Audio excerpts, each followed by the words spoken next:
And welcome to How to Be Friends with Dave and Shawn. Hi, Shawn.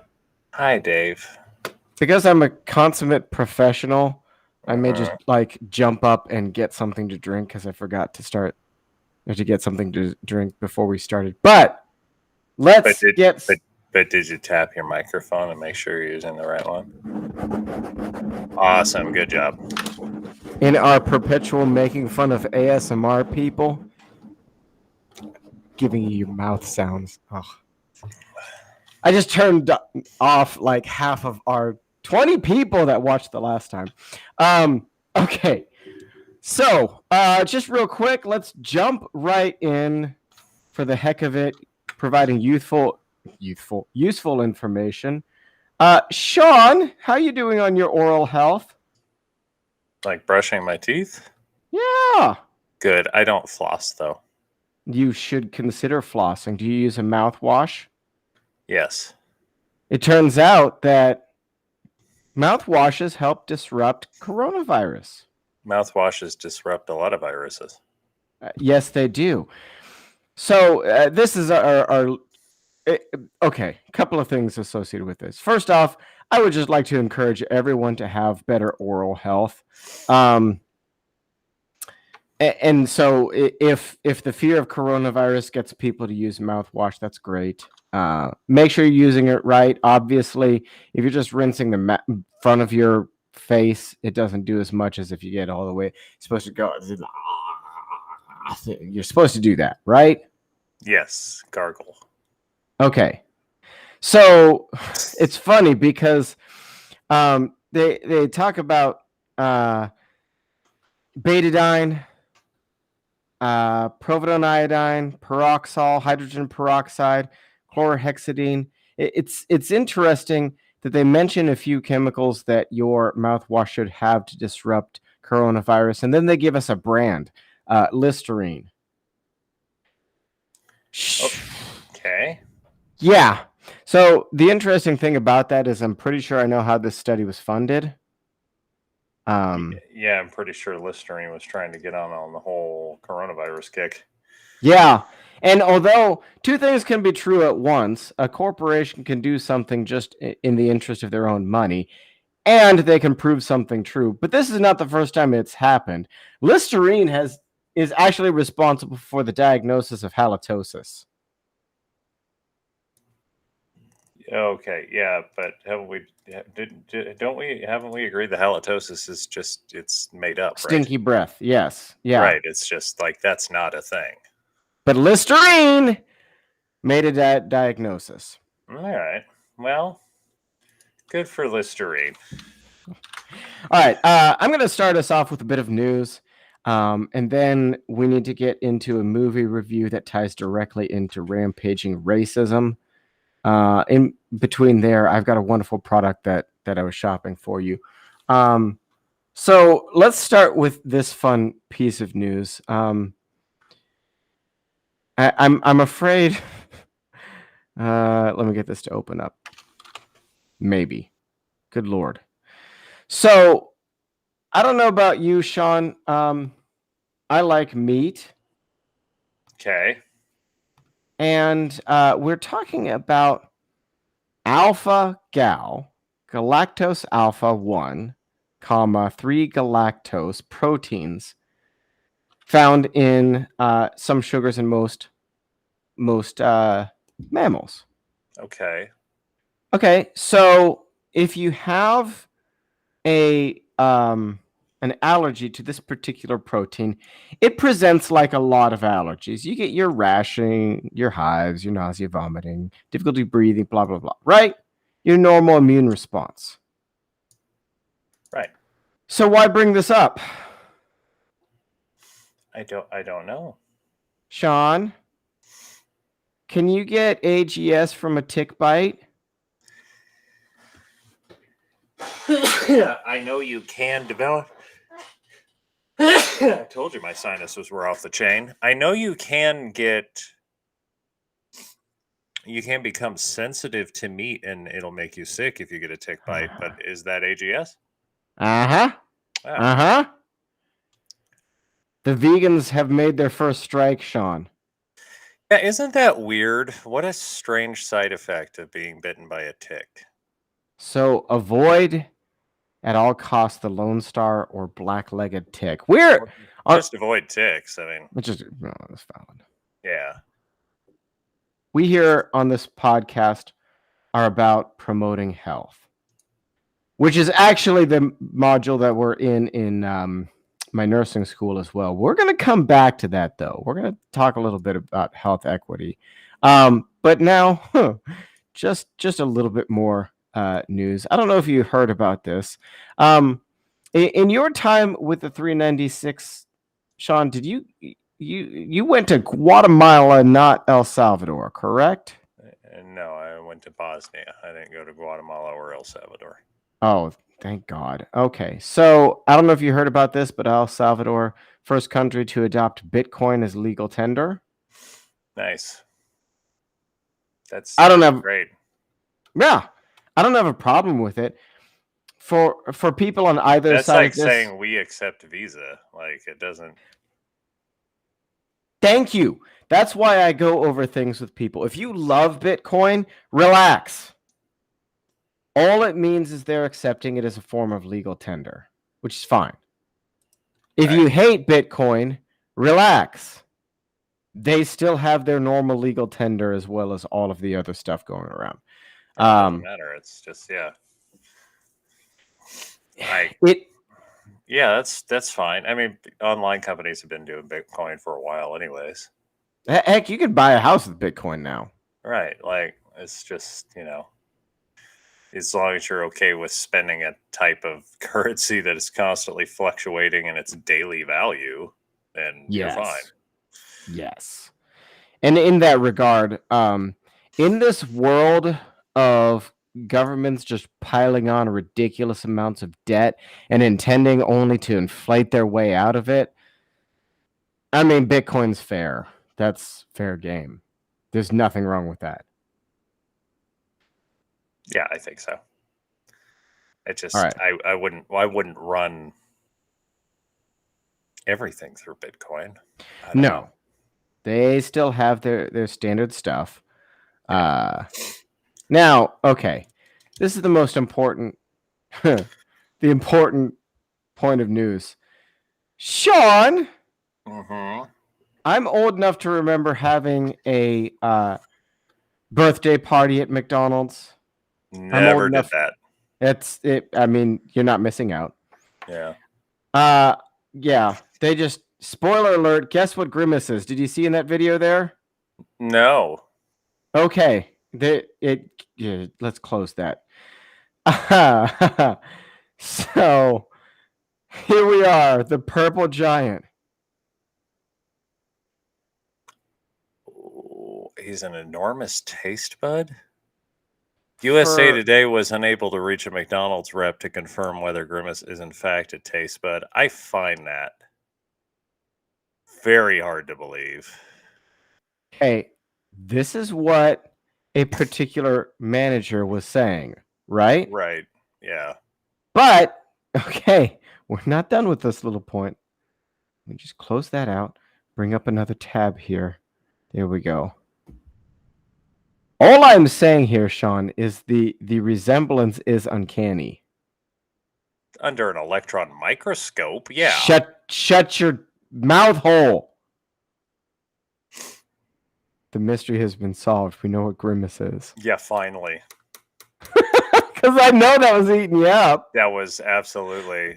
What is Birdie? Hopefully, somebody will teach me who Birdie is soon. A bird? What the hell? What kind of question is that? Shoot. Okay. Who's friggin' what's Scrooge McDuck? A duck? It's in the name. Who's what's the guy with the mask? The knob gobbler?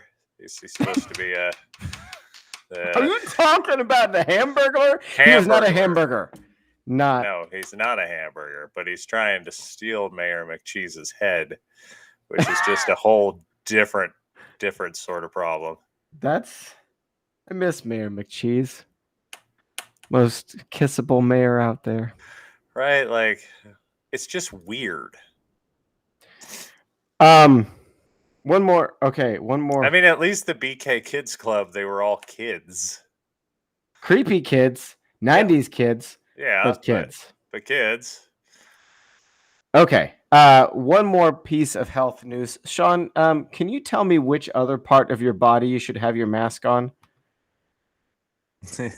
Your butt. Yeah, you're 100% correct. Okay, and I mean this in the most flirtatious way possible, Shawn. Do you sleep in the nude? No. And No. why not? Oh. Because I don't know in an why emergency, I don't want to look for pants. I want to, if I get up in the middle of the night, walk downstairs to get something to drink, I'm going to have clothes on. So yeah, I don't sleep in the nude. But So I'm why not is single. decision? If you're single, I guess it makes sense. But I have other people I have to be concerned about. No, it doesn't. And yeah, if you're a parent, you should probably at least sleep with your skivvies on. For Also, yeah, the idea of listen, I know this is gross. The idea of your raw, uncovered butthole emanating different crap during the night, airborne, and not being buffered by cloth is gross. Like, I don't want to, like, you ever go to stay at somebody's house and then they're like, oh yeah, we put fresh sheets on there for you. There's one reason people put fresh sheets on for guests, and that's because they know they've been blowing that thing up with farts. Thank you, Shawn. Okay, my New York Post article didn't say for some reason, but it's all over the place. The fact is that in a 24-hour period, humans fart an average of 15 to 25 times. Yeah, that makes sense. If you didn't get all 25 of those farts out during the day, guess when they're coming out? Yeah, you come out at night in your sheets. And you're just ruminating in butt particle. Right. Which I would like to, I've mentioned, this came up last season while we're doing public health points. Yeah, I don't understand how you break up your seasons, by the way. How is it a new season? I moved. That's what it was? Yeah. That's what creates a new season, just your localization on the face of the planet? We had a break because I had no internet, therefore season 2. Okay. All right. I was wondering how you decided to do that. I would like to remind all fans listening to this point, this is the finest garage cast you'll ever run into. Now, are you in your garage or your dining room? I'm in my dining room. I'm just trying to buffer sound a little bit better. Okay. Where the hell was I? You got me what came up in last season, don't dry your hands in the bathroom with the dang air dryer. Yeah, that's gross. I don't know. I just dry them on my pants. I'd rather dry them on my pants than use that air dryer. Gross. Yeah, for anyone wondering why our friend Shawn thinks this is gross, and he's 100% correct. People fart and poop in bathrooms all the time. Therefore, the air is full of fart and poop particles, just like your sheets. Okay? If you go wash your hands, even if you just wave them around in the bathroom, it is a lot better than going over to a machine that sucks in poo air and concentrates it on your nice, clean hands.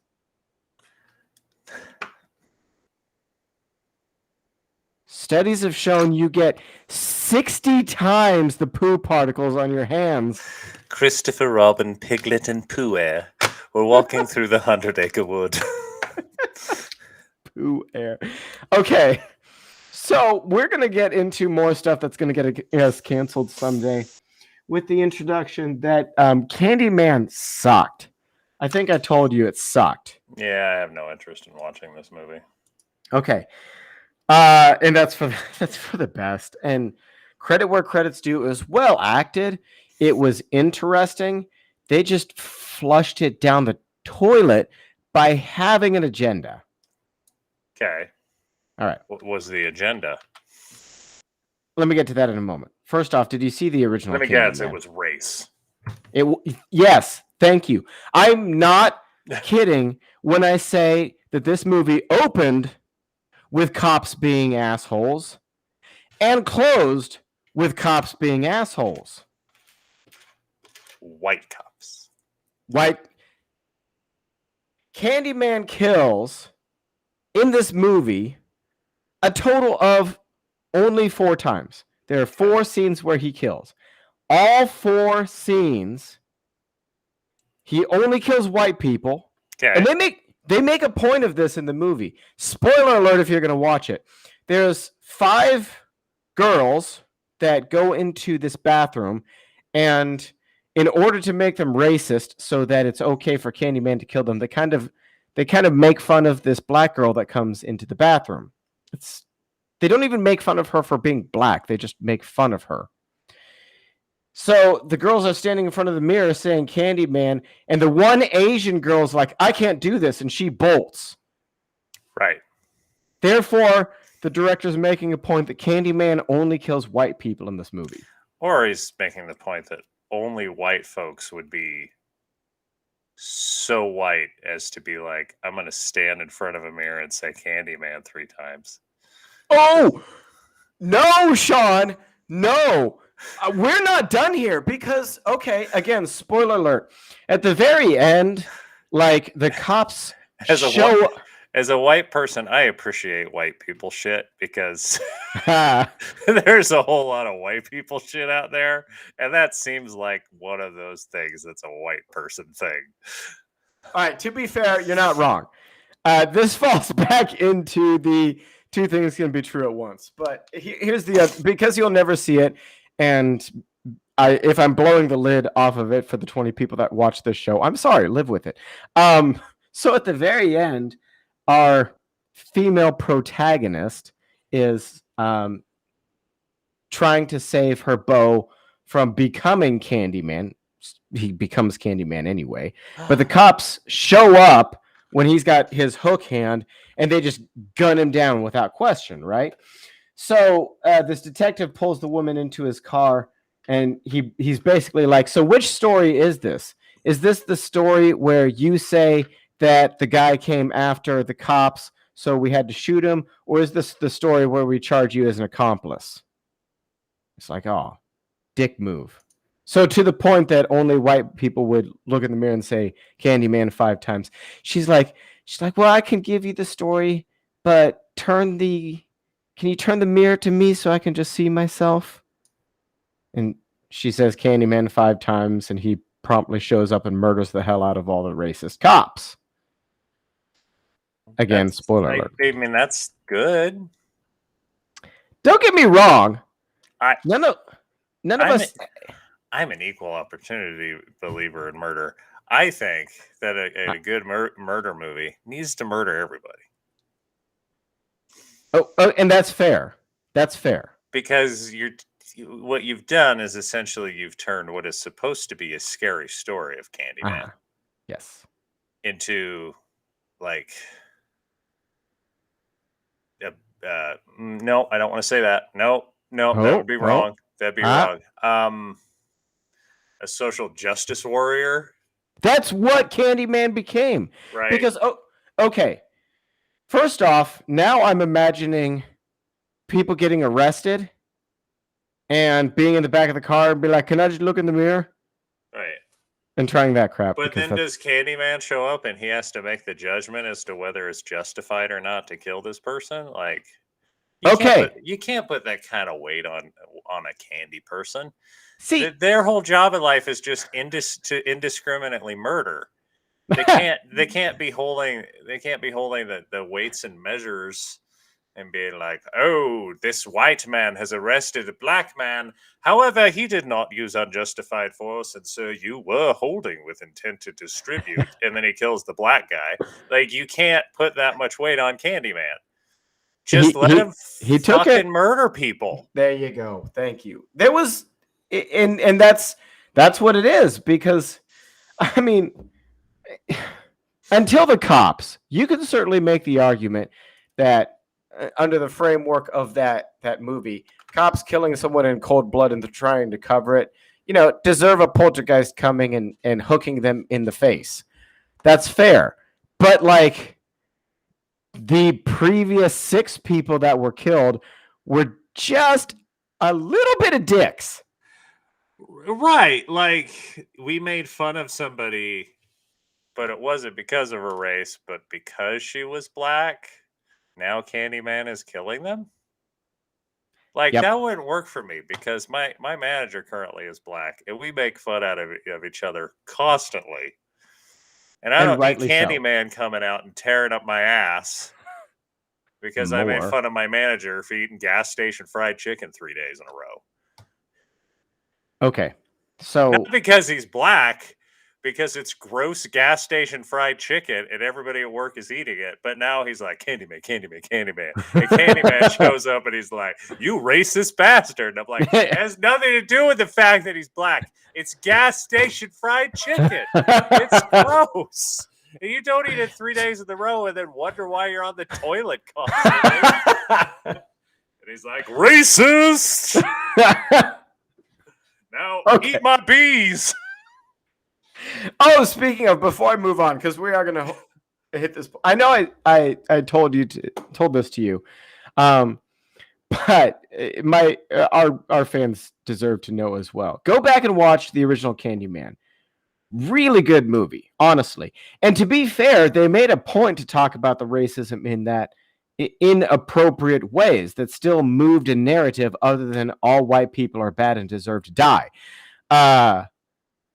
Tony Todd, besides being an awesome actor, literally put bees in his mouth in order to put bees in the mouth of another actor.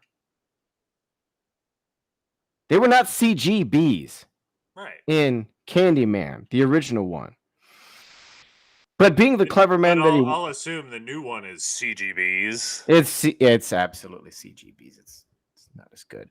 In fact, the actress, I wish I could remember her name, but the actress involved, the bee trainer had to use like baby bees basically that didn't have their stingers yet. Well, tell me that's not a job you want. That's you couldn't do it. You couldn't do it.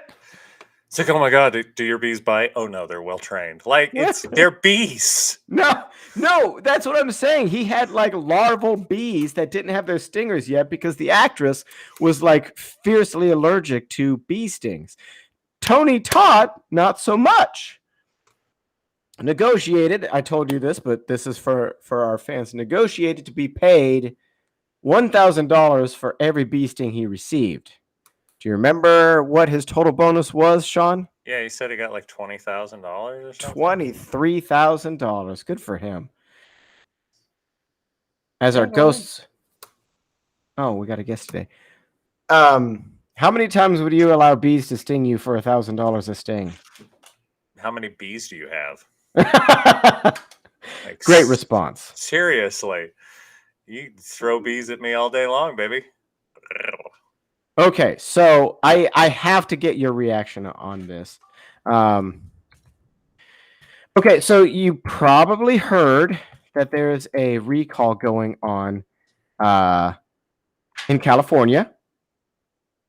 No? Like a car recall or a recall election? A recall election. Mm-mm. This is not the best picture, but I'm still going to put it up for you just because it catches the action. Okay. Gavin Newsom, governor of Florida, is terrible. Floridians generally don't like him, as evidenced by the fact that the recall was successful. Oh, we've got a champ in the background. That's going to be great. Okay.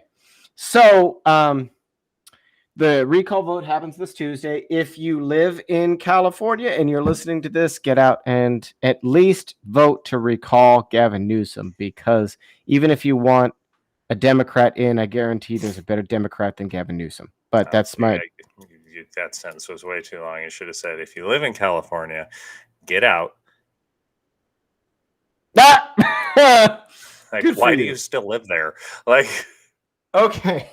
So racism. Well, they took away our guns, but we were cool with that. Now we're just letting them trash everything else.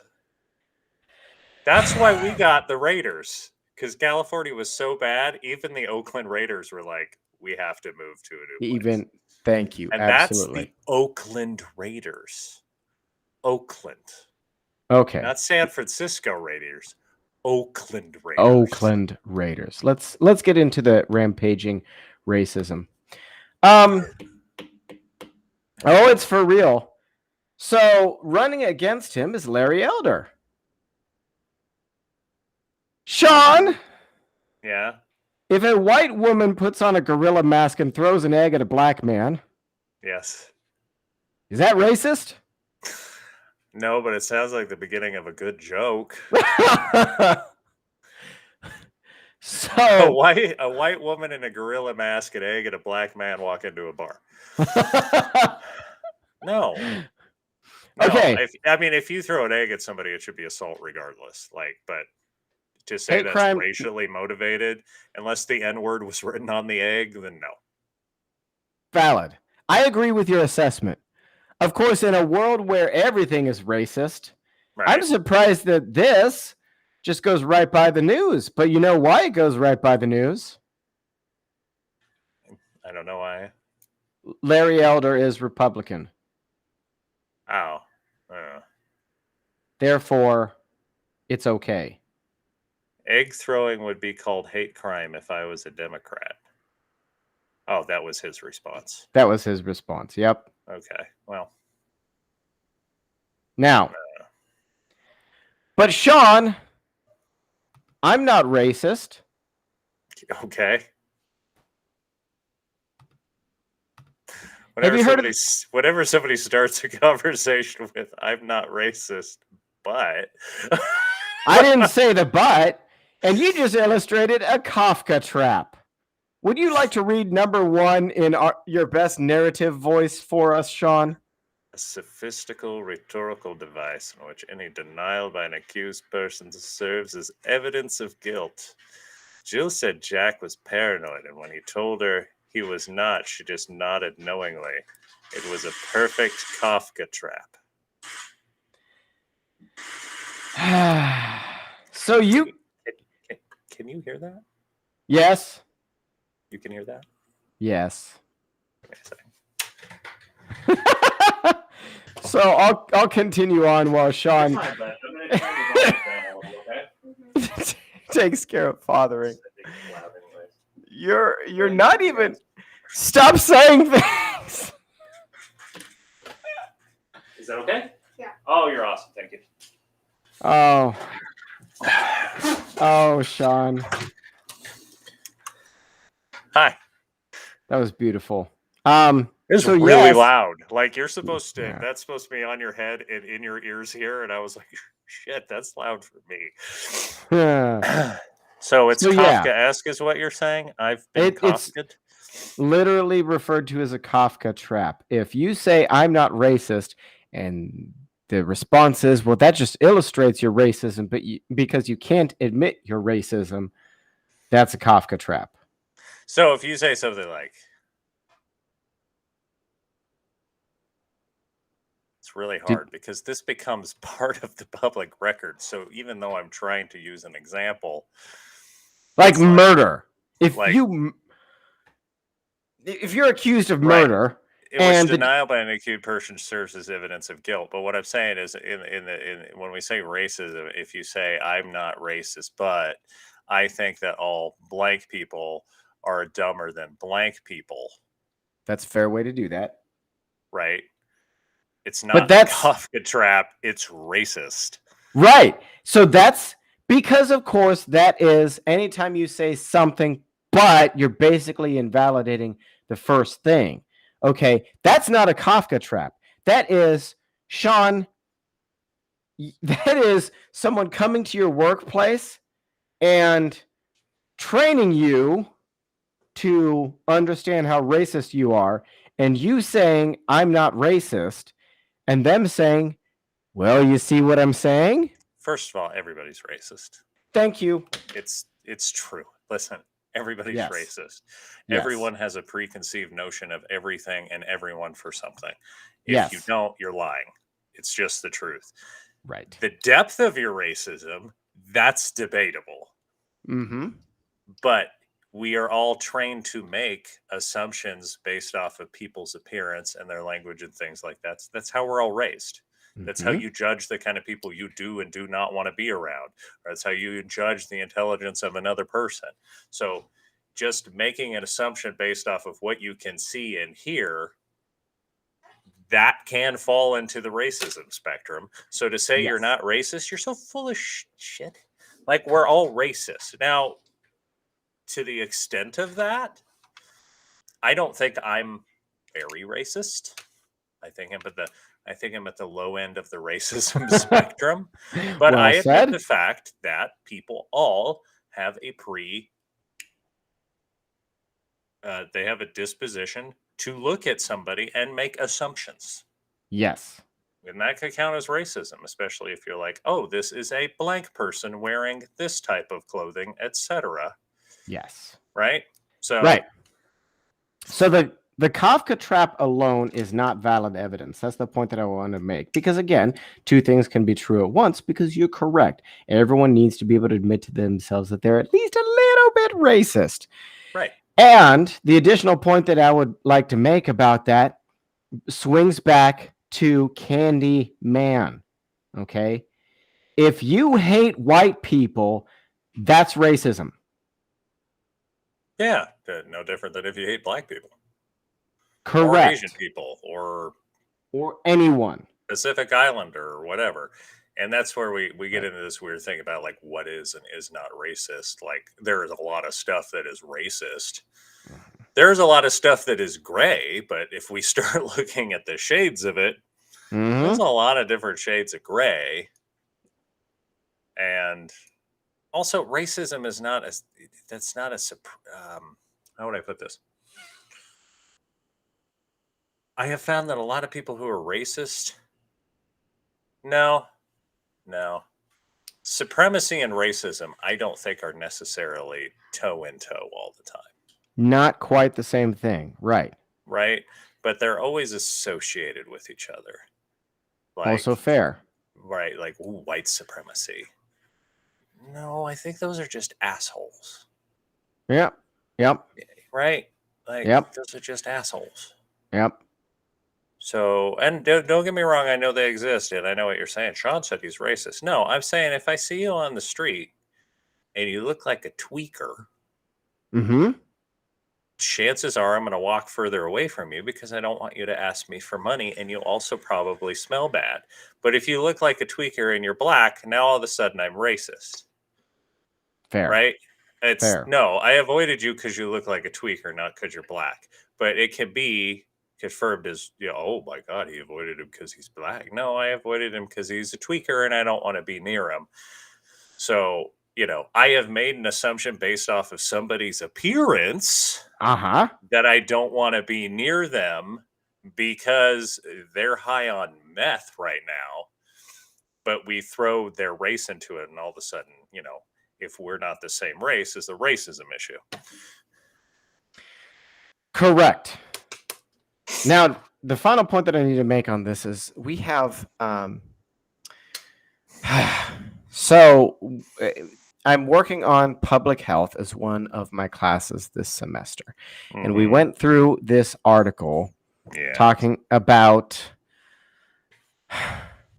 okay.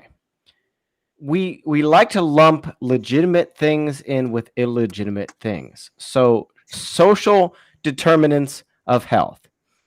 It is 100% true that certain social characteristics can make it harder for good health outcomes.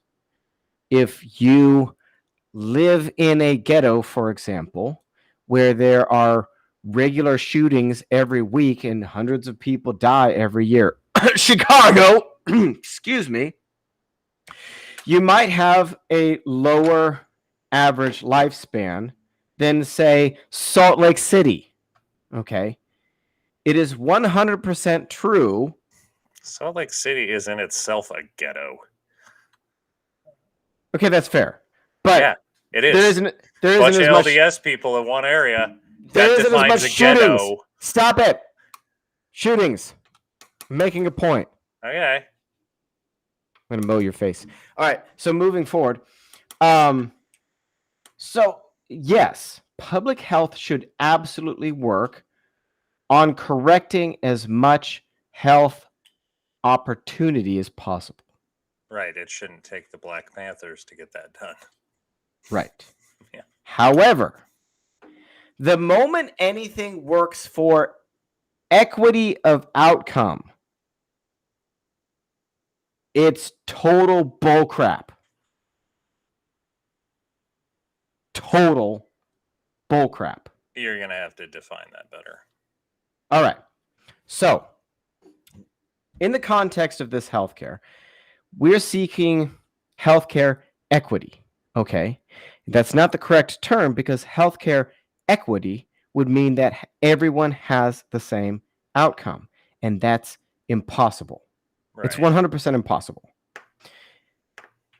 Let me retract that. It's not 100% impossible. The only way that everyone gets the same health outcome is if everyone dies. So are you trying to define the difference between equity and equality? Correct. Okay. And that's where I differentiate getting your opportunity. Because, of course, if we give everyone the best opportunity for the best health possible, and everyone is completely equal in that regard, right, and everyone has the best possible environments, social structures, it is a Star Trek society where everything is perfect.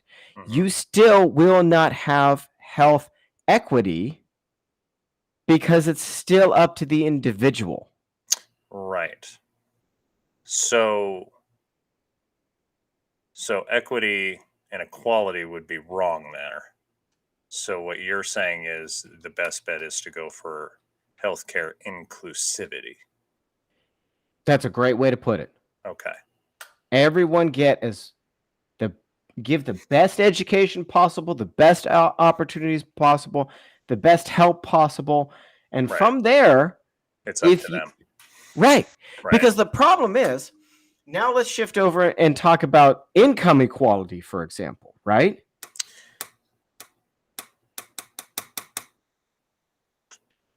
I like that you're struggling with this. Let me clarify. It's such a dumb concept. Thank you. It's such a stupid concept. It's right. Once again, we have equality and equity, which I think are bullshit because we currently have income inclusivity and people don't take advantage of it. The United States of America still has the best financial opportunities in the world. I'm not saying they're equal opportunities. Some people still have less opportunities than others, but overall, it's still the best in the world. That said, if we were able to balance perfectly all the opportunities and there was still income inequality, Shawn, how do you fix that? You either take money away from people or you give more money to the other people. There is no way to create income equality. So what ends up screwing somebody in the process. Right. What you need is, which other countries have done in Europe, you create educational inclusivity where everybody gets the opportunity at the same education, regardless of income. Very nice. And that puts everybody on the same level to be able to get the jobs. And now it's up to them to carry themselves that way. Income equality in this is a ridiculous argument because I have never been under the impression that the person who has a master's degree in engineering, I should make as much as them just because I think I should. No. Right. They've put in the extra effort and they've gained the extra knowledge necessary for that kind of job. They've earned that. So this income equality crap, I think it's BS. Now, to bring that point home as well, you might be listening to this and 100% disagree with us, and that's okay. That's okay. Here's what makes it solid. Enjoy walking to work because you're lazy and can't afford a car. That's fair, but all right. So you believe that it's okay to redistribute wealth and make incomes equal. This has happened before. What happens when a society equalizes income? Everybody's flipping poor. Right. That's just the way it is. Right. Okay. Because you set prices to the median to make your company work. Right. When you set prices across the board, people start having to make decisions as to what they're going to do this month. Oh, it's rough. It's rough. Okay. Now, a couple of other things. I don't know if we'll get into both of them. But we're also in this semester, we are also talking about some psychology in with nursing. And so this, I know we were supposed to have our mental health rotation in, the crazy parts of the hospital, but thanks to Delta variant, we don't get that. Fucking A. So let me get back to the point. So the DSM-5, Shawn. Yes. Would you like to take a shot at what percentage of U.S. adults would fall under a diagnosis under the DSM-5? 100%. I need to stop asking you these questions because stop that. Why? Give me a realistic. It's not 100%. You're talking about the DSM-5. Right. The Diagnostic and Statistical Manual, where in the United States we use it as the Bible of mental health diagnoses. Oh, we're talking about mental. Okay, sorry. Yes. I'd say at least 80. Oh, 25%. What? 25%. 75% of the people out there don't have mental health issues? Don't have a diagnosable mental health issue. Oh, okay. I was going to say, that's bullshit. Yeah, so, okay. All right. If I put 10 people in a room, I could guarantee more than 3 of those people have mental health issues. Now, on the flip side, if I take 4, for example, 4 college students and put them in a room, they're not all allowed to say they have an anxiety disorder. I mean, they could say it, but it doesn't make is it true. True? Saying it doesn't make it true. Right. Yeah. Okay. I have an anxiety disorder. I can't be around people.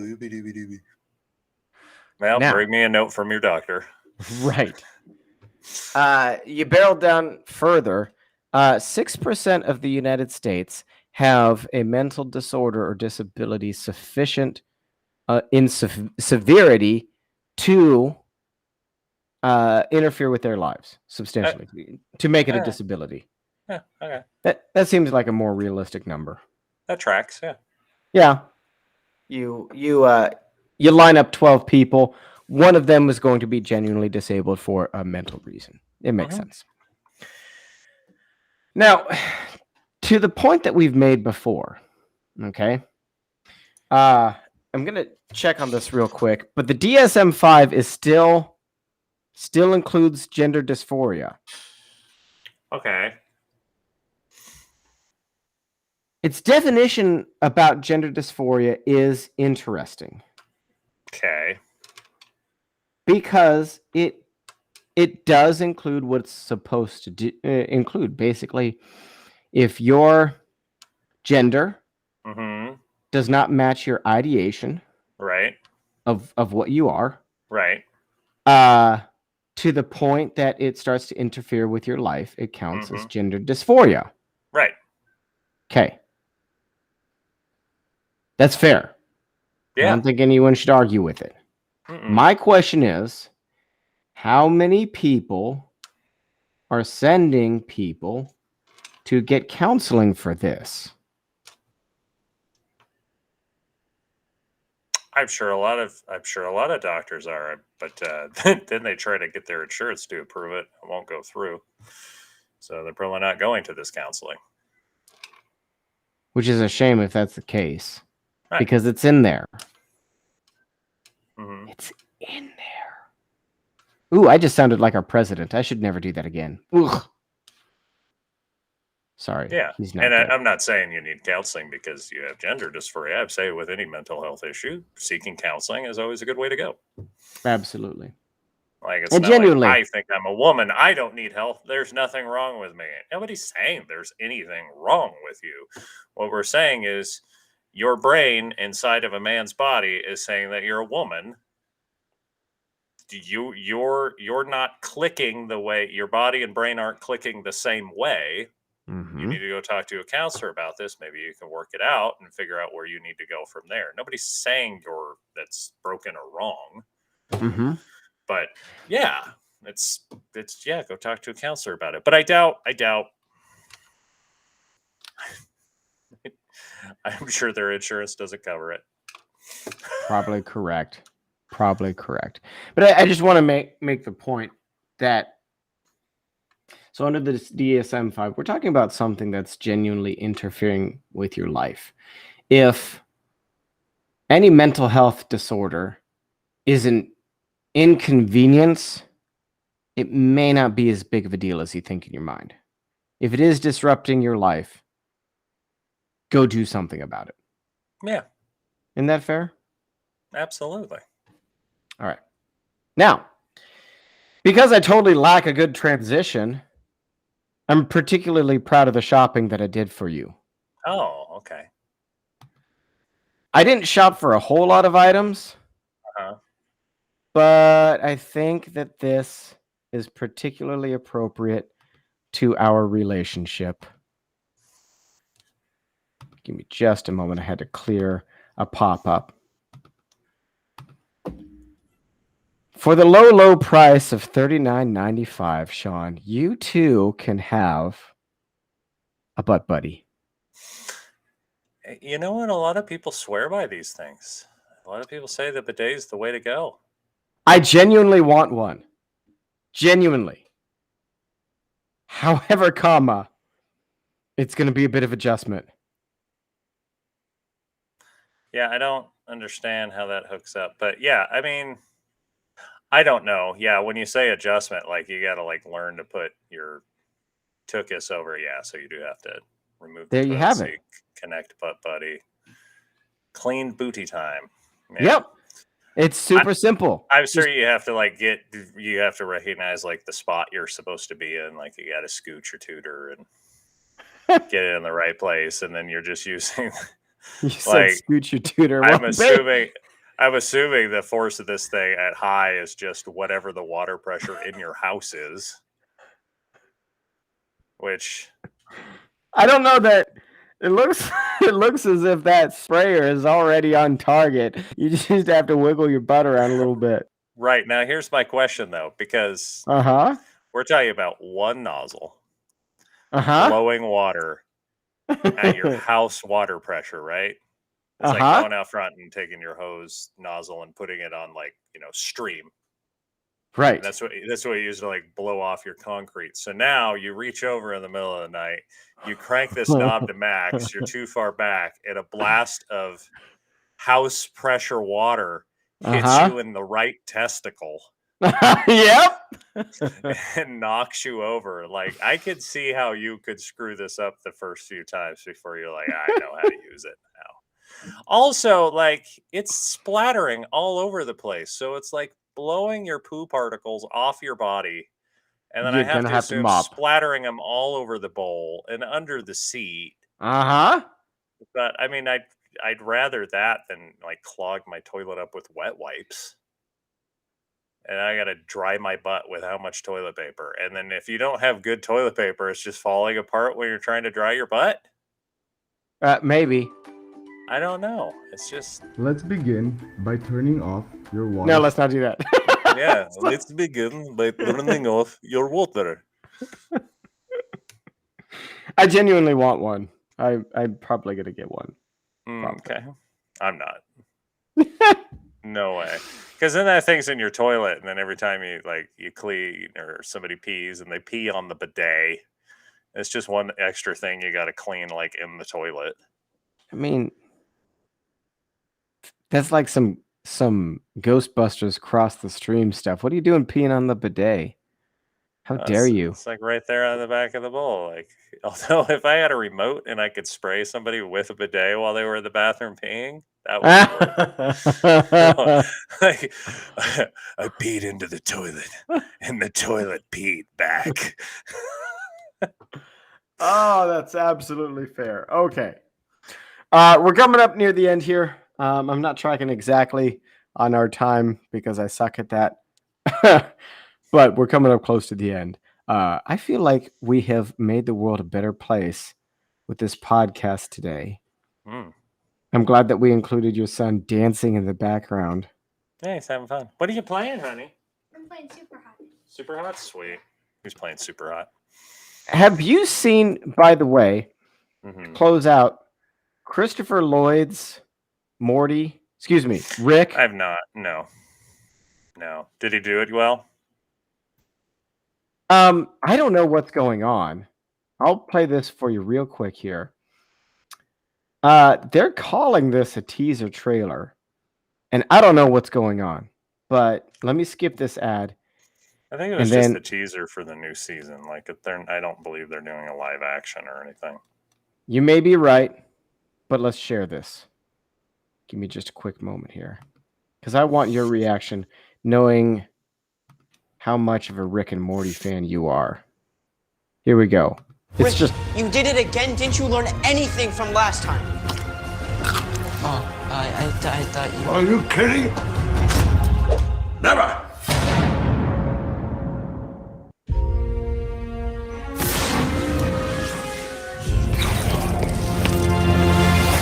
Morty.